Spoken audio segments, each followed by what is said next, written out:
ئەمە لە هەموو ڕوویەکەوە لە ڕووی نێودەوڵەتیەوە ئەبێ ئیدانە بکرێت ئەمە دەستدرێژیکردنە نەک ینی بەسەر هەموو عێراق نەک بەس بۆ هەرێمی کوردستان بەڵام ئێمە ئەبێ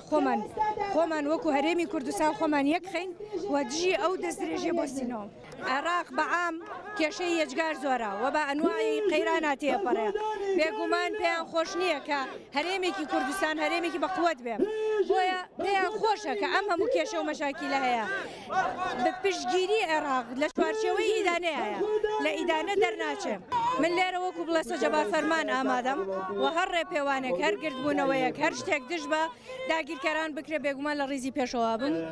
من ئەڵێم کەوا ئەم حەزبانەی کە ئێستا لێرە حکومڕانن فەرمانڕەوان حەزبانێکن کە نەیانتوانیوە هەرێمی کوردستان بەڕێکی بە جوانی بەڕێوە بەرن و دووچاری ئەم هەموو قەیرانەیان کردوێتەوە ئەم عەقڵیەتەی کە ئێستا لە حکوومەت لە هەرێمە حکومڕانە بەم عەقڵیەتە ئێمە ناتوانین بەرەنگاری ئەم داگیرکاریە ببینەوە.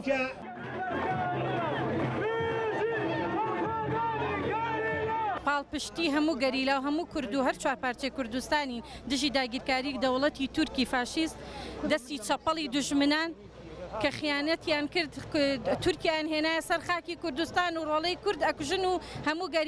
دژ بە هەر گەریلانیە دژ بە هەر کوردێک و هەر دارێک و هەر بەردێک و هەر شاخێکی کوردستانە ئێمە هاتوین پشتگیری هەموو گەریلا هەر چوارپارچەی کوردستان و خاکی کوردستان و سڵێداری کوردستانەکەی.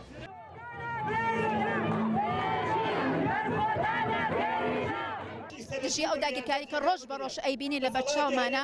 بست بە بستی ئەم خاکە داگیرەکە بێجگە لە خوێنڕشتنی مرۆڵەکانمان ئەمڕۆ گەشتۆتاوەی سروشتی وڵاتەکەشمان تێکەدا و لە سای سەری دەسەڵاتەوە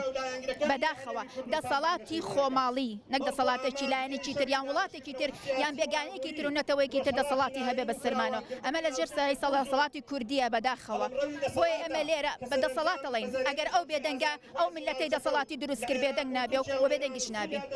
هیچ دێنێتە کاریگەری نەبێ ئەمڕۆیە بەیانیە دوو بەیانی هەر ئەبێ کاریگەری خۆی هەبێ ئەی بێدەنگی چ کاریگەریەکی هەیە بێدەنگی چ سوودێکی هەیە وەک کوردی خۆمان ئەڵێ کردە پەشیمانی نەک نەکردە پەشیمانی 100 کەس خەوت بێ کافیە بۆ یەک کەس بەخەبەر بێ.